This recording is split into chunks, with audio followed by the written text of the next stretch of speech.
12. The 6 o'clock news starts right now. What they did and did not do in Uvalde has apparently been under the microscope for months now. The Texas Department of Public Safety has been investigating the actions of some of its officers during the Robb Elementary School shooting as far back as July. Records obtained by our KSAT Investigates team confirming that inquiry is now nearly 2 months old instead of being in its early stages like some have said. Dylan Collier explains. It's been widely reported that these officers were referred to the agency's Office of the Inspector General the first week of September. But this email obtained by us shows that the investigation has played out much longer than that. A message from DPS Deputy Director Jeff Williams to top brass on July 25th said the actions of some officers who responded to the shooting may be inconsistent with their training. It was Williams who recommended the officers come under OIG scrutiny. As many as 7 DPS officers are now being investigated for possible disciplinary action. DPS officials have refused to release additional information since that inquiry is ongoing and no final discipline measures have been handed down. More than 300 law enforcement personnel responded to Robb Elementary School May 24th. Around a quarter of them, 91 in all, work for DPS. Dylan Collier, KSAT 12 News. In other news, District 1 Councilman Mario Bravo facing backlash today for an angry confrontation he had with District 7 Councilwoman Anna Sandoval ahead of the budget vote last week. Bravo and Sandoval had previously dated, and a source says, quote, a line was crossed, unquote, by Bravo during that incident. And Mayor Ron Nierenberg has now taken action on this. City Hall reporter Garrett Berger tells us an investigation is also underway. Garrett live in the newsroom. So Garrett, what happened with this today? Well, Mayor Ron Nierenberg met briefly with Bravo this afternoon and then sent out a memo announcing his decision to suspend Bravo from his committee assignments and any external appointments, quote, until further notice.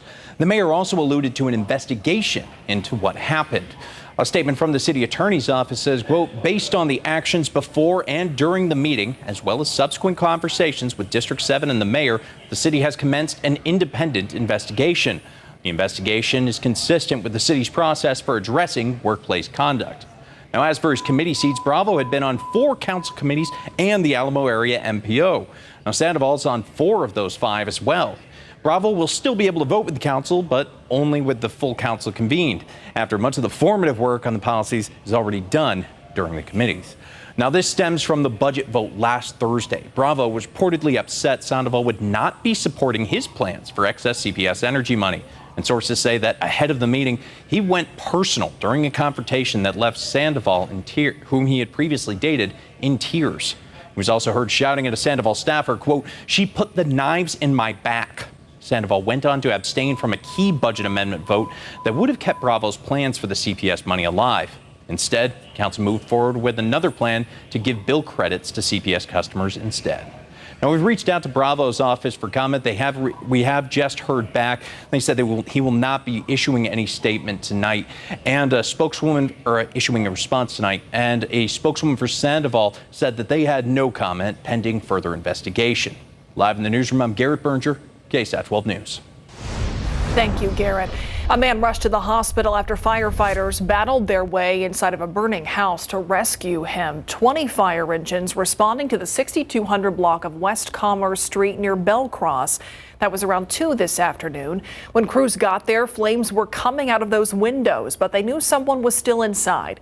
Burglar bars were a problem for firefighters trying to get in, but they eventually found the man in a back bedroom. Right now, that man is in the hospital. No word on his condition or what started this fire. Tonight, San Antonio police searching for the suspect involved in an overnight stabbing. It happened about 1:30 this morning at a Quality Inn in the 6700 block of North Loop 1604. San Antonio police say it happened in a wooded area just behind the hotel. Officers say a man in his 30s was stabbed in the stomach. The victim was taken to University Hospital where he's expected to recover. No known motive for the attack. This is an ongoing investigation. Two people crashed head-on into an 18-wheeler. Neither of them survived, and now the Bexar County Medical Examiner's Office is working to identify them. That wreck happened around 3 this morning on the west side along Highway 90 near Couples Road. San Antonio police say the driver of a Nissan was going the wrong way on the highway. That driver then hit that 18-wheeler head-on. A 21-year-old woman and a 22-year-old man were killed in that crash. The driver of the 18-wheeler had some minor injuries. When it's all said and done, this is going to be a $1 billion investment on the east side. Initially, this first phase, we're talking around $250 million for this campus.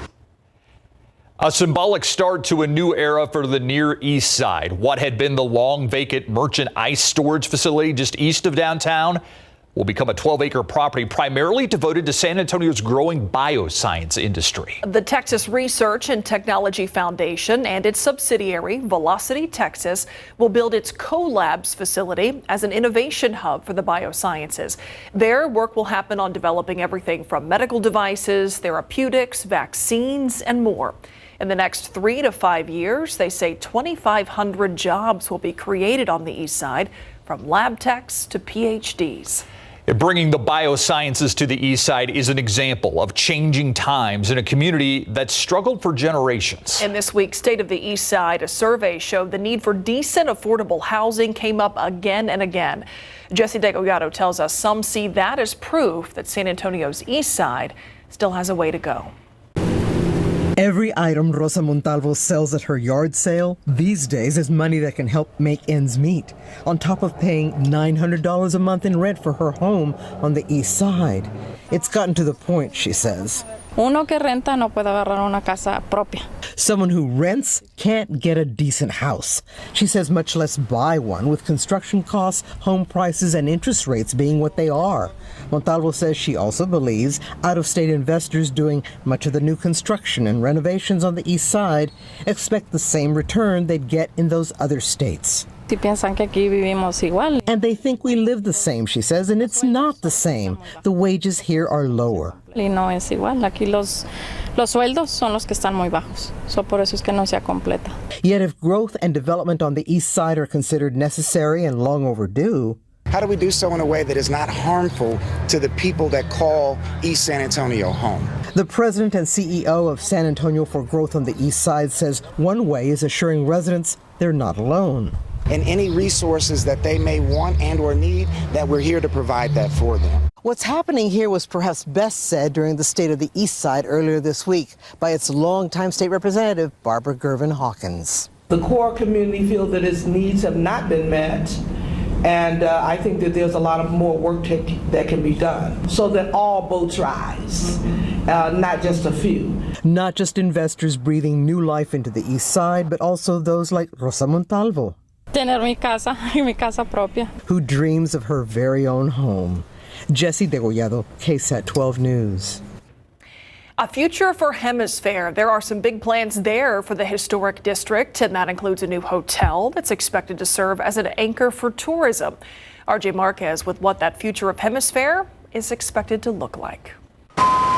Hemisphere is undergoing a major transformation as construction is underway for Civic Park. We're excited to bring a world-class park to San Antonio, and we're excited to have this be where San Antonio meets. Part of that makeover includes plans for a new 200-room, 17-story hotel tower. It has a curved facade, which is going to be unique to San Antonio. There will be banquet halls. There will be a beautiful breezeway walkthrough to get from one side to the other. There will be a pool located on the third deck. The city and the Historic Design Review recently gave the hotel design the green light. It will be located near the intersection of South Alamo and Market Streets. Having a hotel in the Hemisphere district is important because it allows for us to have financial sustainability. It also allows for tourists and people of San Antonio alike to have a unique experience to come stay on Hemisphere. And this is just the beginning. Civic Park will feature a lawn space for more than 10,000 people, water springs, and a connecting walkway with the hopes of Hemisphere becoming a new urban destination. As we design, as we look at what we're doing, we're very intentional on how we're doing these things. We've talked to the public, we've asked what they've wanted, and these are some of the things that they've wanted. This 17-story hotel will be built in this area right behind me, with construction set to start later this year. It's projected to open by the 2025 Men's Final Four. Reporting from Hemisphere, RJ Marquez, KSAT 12 News. Check out Trans Guide right now on this Friday. We're going to look at the upper level at Brooklyn, and there's a stalled car right on one of the exits there. But still, you see traffic is moving along fairly smoothly, and you get a glimpse at the lower level too. So both upper and lower level at I-35 in Brooklyn moving along. Let's turn to the weather now. We talked about it for days. Could we finally do it? Hit 100 again? Get this record over with? What happened, Adam? Nope. This is just a good-for-nothing high 90s day. Yep. Well, you can see where I stand on this subject. Yeah, I think this is our last run at it. We made it up to 96 for the high temperature today, so nope, couldn't quite tie the record. We have to settle for second place this year. All right, here's a look at the radar. One little shower popped up from Kennedy to Karnes City. That was it, pretty short-lived, right there along 181 and now just west of 181. Hey, welcome to fall. Yesterday we did have the autumnal equinox. 94 degrees. That's our temperature right now. By 8 o'clock, 88, 10 o'clock, 82. We've got Tropical Depression 9, soon to be a tropical storm in the Caribbean that's headed toward the Gulf. We'll take a look at that forecasted path along with other activity in the tropics, and a little taste of fall is right around the corner. I'll tell you when in just a bit. Coming up new on the Night Beat, a trip to the grocery store ends with a veteran trying to track down her truck, where she says she was left stranded and what else the suspect was able to drive away with. And a parking plan meant to protect neighbors, but businesses along St. Mary's Strip say that plan will hurt them. Tonight on the Night Beat, we take a look at some of the solutions being looked at to help keep customers coming. Plus, she's made history as the first Latina military pilot.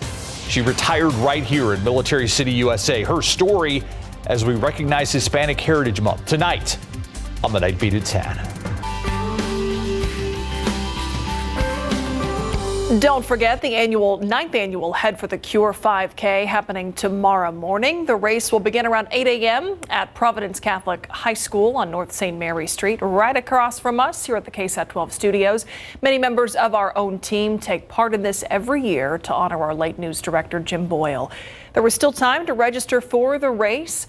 If you use the code KSAT at checkout, you can get $5 off. You can find a link to do so at ksat.com. All right, it's never too early to start thinking about the holidays, especially when it comes to helping those in need and helping them have a Merry Christmas. Starting Monday, the Salvation Army accepting requests for appointments for its 2022 Angel Tree program. Registration starts online Monday. It ends September 30th. Just go to salvationarmysatx.org. Appointments are given on a first-come, first-served basis. The goal of Angel Tree is to make sure children have a gift under the tree on Christmas morning. More than 7,000 local children expected to qualify for this year's program. And that will be here the holidays before you know it. But first, we're going to fly high above SeaWorld San Antonio. They're getting ready for the next big holiday, their Halloween. Did I say that right? Halloween coming up. Sure. The SeaWorld Spooktacular. Steve knows. Halloween Spooktacular. Yes, okay. Glad we cleared that up. That starts October 16th. I was out at the zoo last weekend. They've already got their Zoo Boo going, and it's still feeling like August. Yeah, people are gearing up despite the weather. And this might not surprise you on this subject. Costco already has Christmas trees. Oh, well, Yeah. Of course. They have Of course they do. weeks already. Oh boy, nothing like Selling Christmas trees when temperatures are in the 90s outside. We will actually have a little taste of fall on the way, and that comes in our morning low temperatures. So not this weekend, not even Monday, but by Tuesday morning, you'll start to notice that change in the air. And this is just for the morning hours. We're talking around and just after sunrise. Upper 60s Tuesday morning, 63 for the morning temperature on Wednesday, then right near 60 for the morning temperature by next Thursday. So there is some fall-like air on the way, but just for the morning hours. I want to stress that, and that's next week. Today, 96 the high, a few degrees shy of the record of 99, which was set back in 1920. Notice that average high of 88. We'll be a little closer to that, but slightly above it with a weak cool front that hits us early next week. You look at temperatures across the state. Widespread 90s and some upper 80s. Lubbock right now at 88, 87 in Midland, El Paso 93, Brownsville 88, Dallas meanwhile 95, along with Austin and Abilene at 93. Upper level heights over East Texas, it's weakening and breaking down right now. So temperatures outside right now will be a little closer to our afternoon highs over the weekend. So 93 currently in Carrizo Springs, Kerrville 92. That should be about our max, I think, as we get into the weekend afternoon. So not a big difference, but we'll just shave off a few degrees from that high temperature. Seguin now at 95, 94 in Hondo. Unseasonably warm. Kind of August-like out there right now, but tomorrow morning we'll start the day near 70 degrees. So some mid-60s in the hill country. Comfort 66, meanwhile 68 Bandera and Kerrville, Bulverde about 66, right around 70, 71 within 410 and around most of San Antonio. Then by the afternoon, we're talking low to mid 90s. Bernie about 92, Seguin 96. I think officially in San Antonio about 93 or 94 for the high. I mentioned that weak cool front that comes next week. By Monday, it should hit, and then Tuesday, we're down to 92. Wednesday, Thursday, Friday, a little closer to 90 for afternoon highs. So the afternoons not feeling very fall-like, but as we talked about before, the mornings will feel a lot more fall-like by the early middle part of next week. Here's our upper level high, Big Blue H. I mentioned it is starting to flatten out a little bit. It's weakening. It's starting to break down, and it'll be moving out of town. It's taking its time, but it eventually will move out. Busier in the tropics now. We have Fiona now, north of Bermuda, Category 3, headed toward eastern Canada. It's going to weaken, but still pack a punch in eastern Canada. Tropical Storm Gaston, North Atlantic, not going to threaten anybody. Hermine, just off the African coast, heading northward, weakening, not really going to affect anybody. 30% chance of development from a weak wave. That's just off the African coastline. But we're focusing on Tropical Depression 9. That's what we're watching closely. This new tropical depression in the Caribbean that recently organized, and now we have a better understanding of what's likely to happen with this in the days ahead. Tropical Storm Ian, it's likely to become soon, and then a Category 1 hurricane before moving somewhere over or near western Cuba, then possibly even a major hurricane, Category 3, by the middle part of next week somewhere along the Florida coastline. So something we'll be watching carefully. And we'll show you the spaghetti models, the computer models coming up next half hour. By noon tomorrow, we're up to 88 degrees, high temperature of 93, partly cloudy. Sunday, pretty much the same, mixture of sun and clouds, noticeable humidity all weekend long. Not that nice break in the afternoon mugginess that we've had lately. A 10% chance of a stray shower on Monday, but otherwise we're looking at a sunny forecast, and look at those low 60s by the middle part of next week. Yeah, let's highlight the bright spots. Thanks, Adam. All right, nobody likes a Friday night road trip like our friend Larry Ramirez. You okay over there, Adam? All right. Wow. Okay. He dropped something. So anyway, nobody likes a road trip like our friend Larry Ramirez. He is now in Charlotte, where they have been good Charlotte. Very good Charlotte. Larry. Yes, I do love the road trip for sure. And yes, Charlotte is very good. Sabinal is very good. The second season starts tonight for both these schools because it is the district opener between two undefeated teams. And here in Charlotte, they have a brand new head coach and a brand new attitude to go with it. Plus, Davenport running back Shaston Golden, young man is built for tough. Coming up.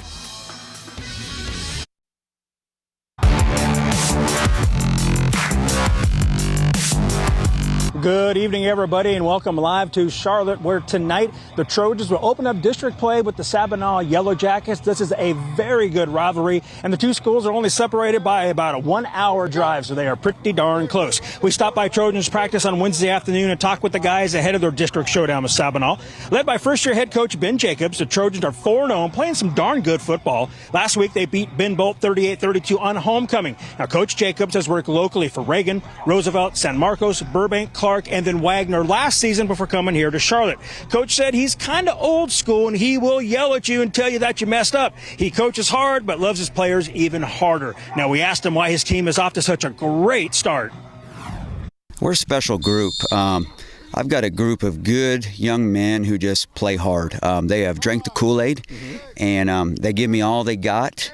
It's really remarkable when you think we've had them here for 6 weeks to learn a whole new offense, whole new defense, whole new special teams, and we're 4-0, and we are blessed to be 4-0, but they've earned it.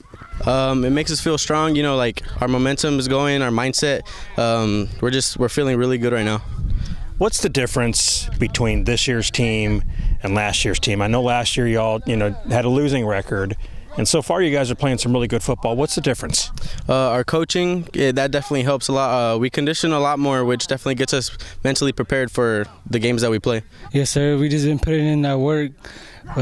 Like the coaches say, they praise it, reps, everything matters at this point.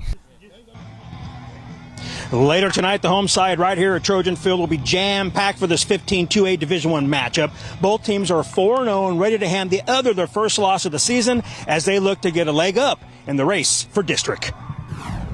Yes, sir. We're both 4-0. I'm pretty sure they work just as hard as us, so whoever wants some more is going to come out with the win. It's a rivalry game, so we got to be tough and have our mindsets even farther than it was against every other game. They're a good football team. They've done a great job over there. We're 4-0. They're 4-0. Somebody's O has got to go, and I hope it's not ours. So we have a plan for them. I'm sure they have a plan for us as well, but we're just looking forward to having a great Friday night, and may the best football team win. Wednesday afternoon, this gentleman was hard at work because the Trojan in midfield needed some fresh paint for tonight's game, and it is looking good. Now, over in Jourdanton, the Indians will host the Kennedy Rockets in the final non-district for both sides. Jourdanton is 3-1 this season, including 2-0 record at home, thanks to wins there against Natalia and George West. Now, the Rockets are 1-3 overall, but win this on the road at 0-2. Now, the road trip will end with the Pleasanton Eagles at Poteet Aggies in a non-district contest. The Eagles are 1-3 and fresh off a 37-14 win at Gonzales last week. The Aggies come in at 3-1, suffering their first loss 30-29 Friday at Pearsall. Here's the road trip from Charlotte. We'll head to Jourdanton before ending the night at Poteet. Highlights on the night, beaten and later on at BigGameCoverage.com. Hey, congratulations to Davenport running back Shaston Golden for being named the Class 4A Built for Tough Texas High School Football Player of the Week. Last Friday night at home against Lockhart, he amassed 372 yards on 30 carries, and he scored 7 touchdowns to help the Wolves remain undefeated with a 62-42 victory. We are streaming 9 games tonight, folks, and 3 more tomorrow night. Please scan the QR code on your screen to check out our Bgc Streaming Schedule. So that is all for me from Charlotte. Let's send it now to David and RJ. Those two, they don't need a QR code, folks, because they just pop up everywhere. Guys? That is the truth, for sure. Yeah, pretty much, but I would like to have my own QR code, though. So don't write that off yet. I don't want to know what damage you could do with your own QR code, David. Man, we're going to have some fun. We're going to have some fun tonight. We're at Rohawk Stadium, Randolph and Marion. Yeah. Battle of two powerhouses. Yeah, a good old-fashioned district matchup here, and we learned earlier what a Rohawk was. David, do you want to enlighten our viewers out there? A Rohawk, what is that?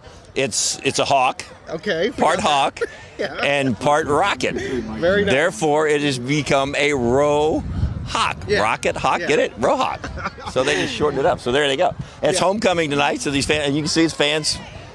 Players out there on the field, fans are up there in the stands getting ready for a big night. So we're all fired up, man. This is you don't get much better than this for 3A, do you? Yeah, absolutely. And of course, head out to the BGC app to check out all of our games tonight. Taft versus O'Connor, that's one that I'm following tonight. And again, homecoming here. We got the ROTC out here ready to go. It's going to be a lot of fun. Randolph versus Marion. David.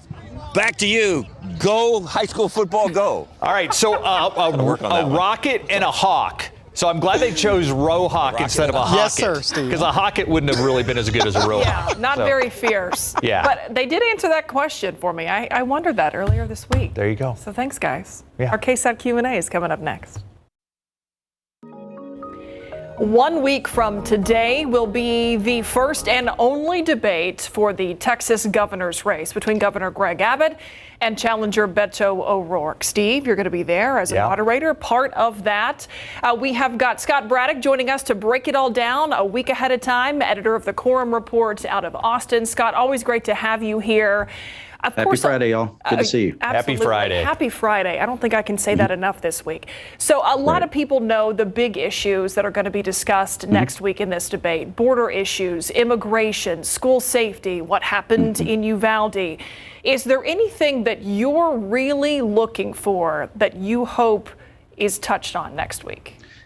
I'm wondering what kind of nuanced answers the governor is going to have on issues like gun violence, like abortion, and what kind of nuanced answers Beto O'Rourke is going to have on one other thing you mentioned, which is immigration. And, you know, during this campaign, you have seen where the Democrats and Republicans, and it's not the first time this has happened in politics for sure, but it seems more pronounced this year. But both parties and their candidates only want to talk about certain issues and not the issues that the other party wants to talk about, right? And so this will be a chance for voters to kind of kick the tires on both these guys and hear them talk about things they might not otherwise be that comfortable discussing. How big is this debate? Like we said, it's the only one they're having. How big is this? And of the two candidates, who do you think it's bigger for? It's a time-honored tradition, Steve, in Texas to have the only gubernatorial debate, if you're only going to have one, have it on Friday night when Friday Night Football is happening. Right, yes. Because, of course, the incumbent doesn't want that many people to see it. Look, there's the most downside risk for the governor, and that's why you have O'Rourke running around saying he'd like to have more debates. And Governor Abbott, at least to his credit, saying he'll do this one debate. I was thinking earlier in the year that when Beto confronted Abbott, right, the day after the shooting in Uvalde, I thought that might be the only time they would be face to face during this entire campaign because of how ugly that was, and the governor's campaign might not want to see anything like that again. But they are doing this, and they're doing it in an area where the governor would like to have it. Right, the governor and Republicans have really put a focus on South Texas and on the Valley in particular, trying to flip some legislative seats down there and trying to drum up more Republican support. And the big reason they're doing that is they want to be able to offset some of the losses they're seeing in suburban Texas. So this is the fact that it's going to be where it's going to be is a big deal for Republicans because they're trying to make this big effort to try to flip South Texas. Yeah, it's going to be in Edinburgh at the University of Texas, Rio Grande Valley.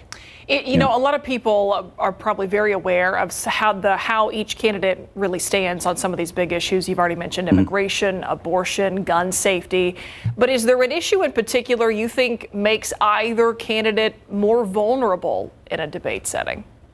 Absolutely. I think that the Republican leadership in the state didn't think it all the way through to the end when it came to the abortion restrictions in particular. For Governor Abbott, that's a big liability. And when he's been asked about the no exceptions for rape and incest in the laws that we have now in Texas for these abortion bans, he doesn't have great answers, right? Last year, he said that he would work to eliminate all rape in Texas. Well, that's not happened. And we don't expect it to be successful, even though he said that he's tried to make progress on that. It seemed like a 10-year sort of tone-deaf thing to say on his part. And then just a few weeks ago, he said that if a woman is raped, she can take the Plan B pill. Again, tone-deaf, 10-ear is the way a lot of his critics put it. And for Beto, I think it's immigration. He has a very nuanced answer on that, but it's a lot easier for Republicans to campaign on immigration simply because their answer is not nuanced. Their answer is to either send people back to their country of origin, or now they're sending them to the, quote, blue states and blue cities to try to sort of punish the leadership in those places. That goes a lot easier on a bumper sticker than Beto trying to explain that what he'd like to see is comprehensive immigration reform, which would require bipartisan support. We've seen both of these guys debate before. I mean, both of them I would term as skilled debaters. I mean, do you agree with that? And what do you think what this shapes up to be next Friday? I'm wondering how it's going to ripple out from the live event. I mean, so a lot of people will see it here on KSAT and on other TV stations around the country, around the state, and people can watch it around the country online if they like. You know, especially with Beto, he's got a lot of fans outside of Texas as well, so some people will stream it online. I'm wondering to what degree we'll see a lot of the clips from the debate. You know, if there's any hot moments where these two guys clash over different issues, if that's going to be really picked up on social media, and then whether or not you have Abbott and Beto using clips from the debate in their paid advertising. That's where the needle will really be moved. And we have a long way to go as far as how much political advertising we're going to see between now and the election. Millions of dollars going to be spent on television, radio, English and Spanish language as well. And so one of the things that both of these guys are going to be looking to do is, number one, not mess up, right? For their side, they got to play a lot of defense. And then for the other side, they really got to sort of, especially if you're Beto, really swing for the fences and look for that breakout moment. If Beto doesn't get one, he'll continue to, lag in the polls, I think, because look, by definition, you have a Democratic candidate who is behind because they're the Democrat in Texas. So he's the one who really has to swing for the fences. Abbott will do a lot more defense. You mentioned the polls. We've seen them tighten up in the last couple of weeks. You put any real stock in that? The public polling has been sort of all over the place. I think what people need to remember about polls is that it's not a predictor of the future, right? It's a diagnostic tool to kind of try to tell us where these campaigns are right now. And the other thing about these polls is you don't read too much into any one poll. You try to look for patterns in those polls. We've seen where some of the polling has shown a wider race. I was told about an internal poll in the Abbott campaign that shows a much tighter race, but that one seemed to be an outlier, and I would still handicap it, of course, for the Republicans as we go toward Election Day. But perhaps an indicator, because you and I talked, I remember we had this conversation, Scott, a few weeks ago, that you didn't think that there would be a debate, that the Abbott camp seemed pretty confident early on that they didn't need to debate Beto O'Rourke. Is it an indicator of how tightened this race has gotten that they've decided they will debate? I think it could be. Look, I think several things about the way the Abbott campaign is running things tell me that they think, at least, that it might be a tighter race, including the fact that they're debating, as you point out, and including the fact that you don't see Abbott's campaign going after O'Rourke specifically on the issue of guns in quite the way that we thought was going to happen before the Uvalde massacre played out. And I think we've talked about this on KSAT. Going back to January and February, you saw digital advertising from the Abbott campaign that was specifically focused on O'Rourke's comment from the presidential run that did not go well for him, where Beto said, quote, "Hell yes, we'll take your AR-15, your AK-47.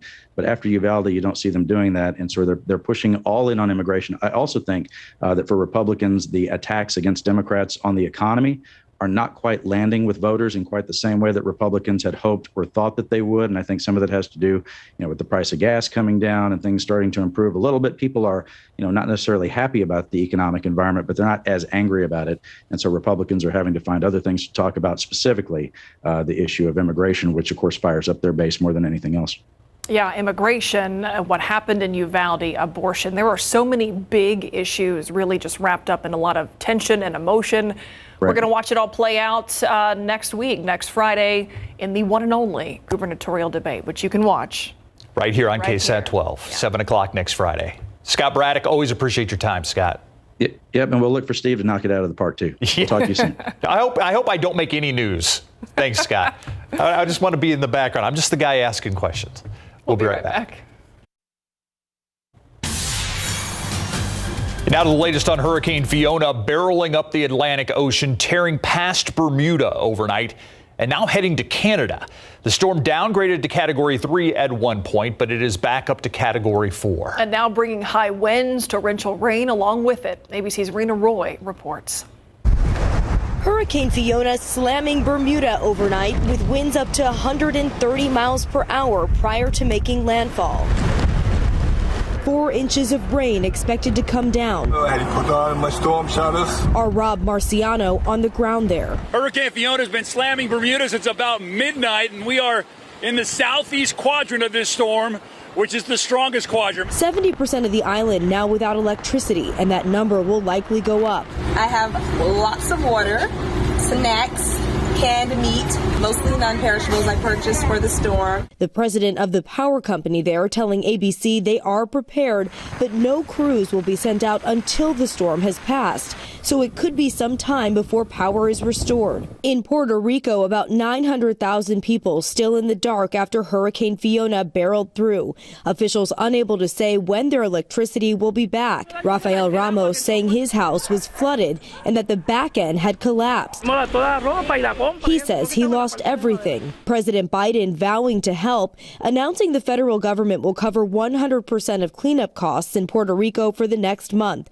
The president says hundreds of FEMA officials are already on the ground. We'll be with the folks of Puerto Rico now, and until this is done, until we recover. Fiona is now responsible for at least 8 deaths after pummeling the Caribbean over the last several days. As the storm continues to swell, it is expected to hit eastern Canada as early as tonight. Rena Roy, ABC News, New York. And we at KSAT hope that you will join us in our efforts to help those in Puerto Rico devastated by Hurricane Fiona. On Monday, KSAT is hosting a phone bank along with the American Red Cross and our KSAT community partners. Volunteers from the Red Cross will be accepting donations to help people there dealing with the aftermath of this storm. That phone bank happening Monday from noon to 7 p.m. Take a live look outside with live cam right now as we look towards the airport. The sun setting on what was another hot day. Are we past the peak of the hot this week? I think we're over the hump, yes, but it's still going to be warm and muggy through the weekend. Good pool weather, honestly, and then a subtle taste of fall, a hint of fall in the air for part of next week. 94 right now. We had a high temperature of 96. By 8 o'clock, we're at 88 degrees, 10 o'clock, 82. Fine weather for Friday night football. It's just warm and sticky out there. It's more August-like than it is late September. We're going to talk about when that little taste of fall arrives and what it means for some temperatures coming right up. All right, we heard hot and sticky, but also a taste of fall. Let's focus on that part. Just less humid would be great. We have that coming, and some cooler, more refreshing mornings are on the way, something we haven't felt since basically May, right? So let's talk about it all. This weekend, it's still going to be warm and sticky outside. You'll notice the humidity all day long. We won't have that nice afternoon break from the mugginess like we did the past few days. We have Tropical Depression number 9. That's in the Caribbean. That's headed west toward the Gulf. We'll look at the path and the computer models. Then the autumnal appetizer. I love how I worded that. I'll have the autumnal appetizer. Yeah, sounds good, please. Is that an amuse-bouche? We'll take it. The autumnal appetizer. Amuse-bouche. I only know that word or that saying because I used to watch Top Chef, that show. It's the only reason. La-di-da. I know. Ooh, aren't we fancy? All right. Yeah, to clarify, that's the only reason I know that term. An amuse-bouche. All right, so the autumnal amuse-bouche is coming up next week for morning temperatures. That's it. I stress morning temperatures. These are morning low temperatures. And by Wednesday, we're talking 63 in the morning. Thursday, right near 60s. So that means some upper 50s out there even next Thursday morning. So we're actually going to be running below average for a change, but just in the mornings. Once we get into the early and especially middle part of next week. Dew points are going to be impacted as well. So humidity, not all that bad out there currently, but the mugginess will be rising through the night. Dew points right near 60 degrees. Now, this weekend, you'll notice the mugginess. Even in the afternoons, dewy's in the mid 60s. Monday, we start to see the transition as a weak cool front drops in. And this cool front's really just going to sweep away the humidity. By Tuesday through Friday of next week, we're talking dew points down in the 40s, and that's going to really help our temperatures fall off even more during the nighttime. The drier the air, the cooler you can get at night. So that's why we'll have those late night and early morning temperatures a little closer to 60 by next Wednesday. Temps right now, 89 Kennedy, 96 New Braunfels, 94 in Hondo. No triple digits on the map today. We had a few yesterday, not today. Helotes at 92, Bulverde and Canyon Lake now at 91. Tomorrow morning, we'll start the day upper 60s to low 70s. So Canyon Lake about 69. 71 near Stinson Airport on the south side, Hondo 69 and Comfort at 66. By the afternoon, we're talking low to mid 90s. So similar to the past couple of days, but just a few degrees lower. So west side of town, you get to Alamo Ranch, Port SA area, 94 degrees, and I think officially in town about 93. Similar Sunday and Monday, and then high temperatures get right near 90 behind that weak cool front for the middle part of next week. So afternoons not impacted all that significantly, but the morning temperatures, you'll notice the change. Big Blue H, upper level high still overhead. It's weakening and starting to move out. That's one reason why the door is going to be open for that weak cool front on Monday. Tropical depression number 9, soon to become tropical storm Ian, headed west through the Caribbean this weekend, turning north early next week, likely impacting western Cuba. Then by the middle part of next week, this should become a major hurricane, Category 3, give or take, of course, by Wednesday and impacting some part of Florida. Still a lot of uncertainty to exactly where, but you look at the computer models and they're starting to get more of a consensus that at least Florida is the likely landfall of this storm. The exact placement over Florida, of course, still up in the air. So tomorrow morning, 70 degrees, partly cloudy through the day, 93 into the afternoon. And Sunday, pretty much identical. You'll notice the humidity all weekend long, still somewhat August-like out there. And then we're just going to highlight it right here. There you go. Morning's closer to 60 next week with low humidity. Bring it on. Thanks, Adam. In case you missed it, coming up next.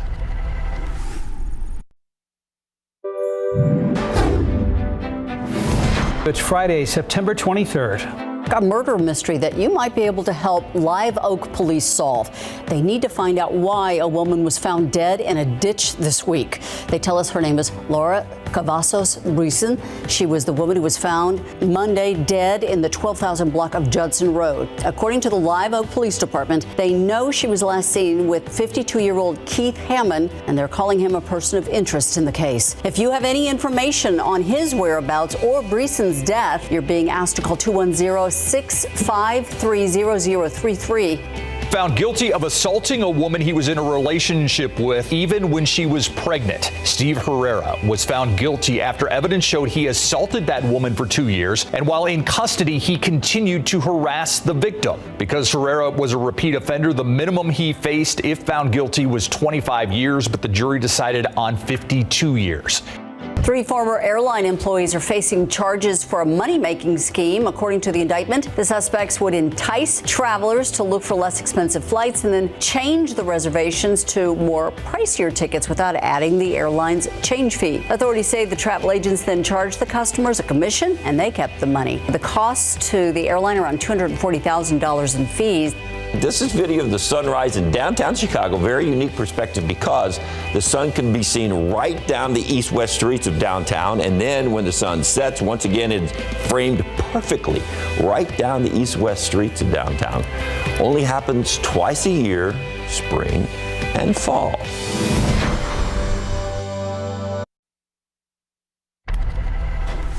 A party the size of Texas is 1 week away. Last-minute preps underway for the State Fair of Texas. Today, yeah, you know who, Big Tex was hoisted into place at Historic Fair Park in Dallas, complete with a new wardrobe, ready to welcome this year's visitors. Howdy, folks.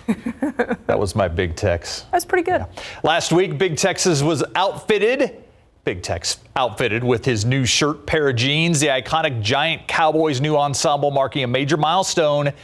Big Tex is turning 70 on October 4th. Wow. Yeah, the State Fair kicks off next Friday, September 30th. It runs through October 23rd. Happy birthday, big guy. A surprise visitor wandered into a Massachusetts police station early this morning. This little guy has attracted curious onlookers as he's floated around Shoe Pond in Beverly, Massachusetts.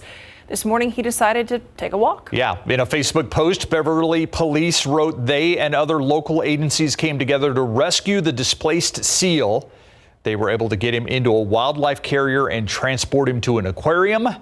He'll be evaluated there and then released back into the wild, and hopefully no more run-ins with law enforcement. I was waiting for the pun, but okay, near 70 tomorrow morning. And then by the afternoon, we're talking highs in the, not 99 around San Antonio. It's going to be cooler than that. We'll be in the probably closer to 93, 94 all weekend for highs. You left him hanging. Yeah.